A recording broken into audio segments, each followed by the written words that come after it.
Вода – это тоже товар, за который нужно платить и платить вовремя. Чтобы напомнить жителям об этом, сотрудники Карбулакского водоканала обходят должников. Картина, конечно же, ожидаемая. Закрыто или никто не выходит. Вот этот двор ни разу ни 1 рубль вот видишь,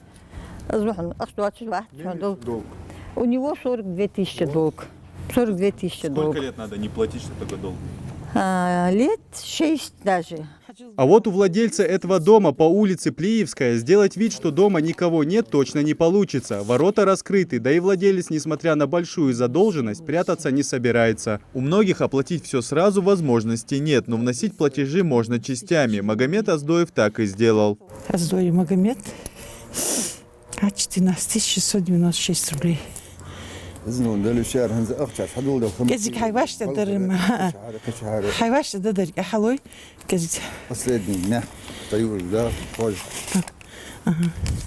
У каждого должника своя причина того, почему они не оплачивают счета в срок. Одни ссылаются на то, что у них проблемы с финансами, а вторые же утверждают, что задолженности у них вовсе нет, но пользоваться водой хотят все. Объяснять, потому что денег не бывает, доходу частично шаваш, тогда дархалуцар. Есть, которые вообще не платят, конечно, злые люди. Но так-то они оплачивают нормально. А вы как, вы по счетчику смотрите или... У кого счетчик, а у кого нет на количество людей. Долги в десятки тысяч. Такая сумма, как правило, копится за несколько лет. Многие недоумевают, откуда такие цифры. Ответ прост. В доме прописано несколько человек. Соответственно, сумма потребления рассчитывается по 6,9 кубов на человека. Чтобы избежать таких случаев, лучше установить счетчики. У Алихана Картоева были проблемы с установкой прибора учета, поэтому оплату долго откладывал, но сегодня оплачивает на месте.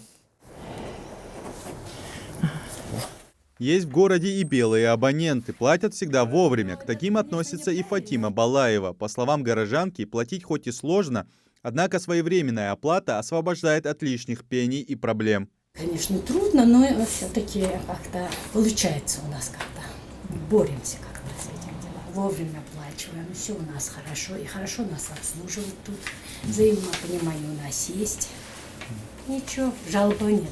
Оплачивают за воду в Карбулаке слабо. Как отмечают специалисты водоканала, платят лишь 30% абонентов. Открыв базу, можно увидеть задолженности даже свыше 100 тысяч. Это обычно пенсионеры, то находятся на государственном обеспечении пособия, там, пенсии. Вот они, как правило, платят.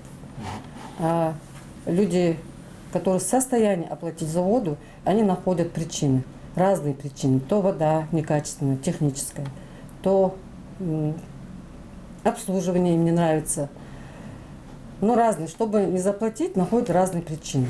В ходе мероприятия с должниками проводится разъяснительная работа о необходимости оплаты за потребляемые коммунальные услуги. Должникам дали возможность частичного погашения, но несмотря даже на такие меры, многие потребители уклоняются от уплаты. Идрис Ижиев, Адам Далаков, Новости 24.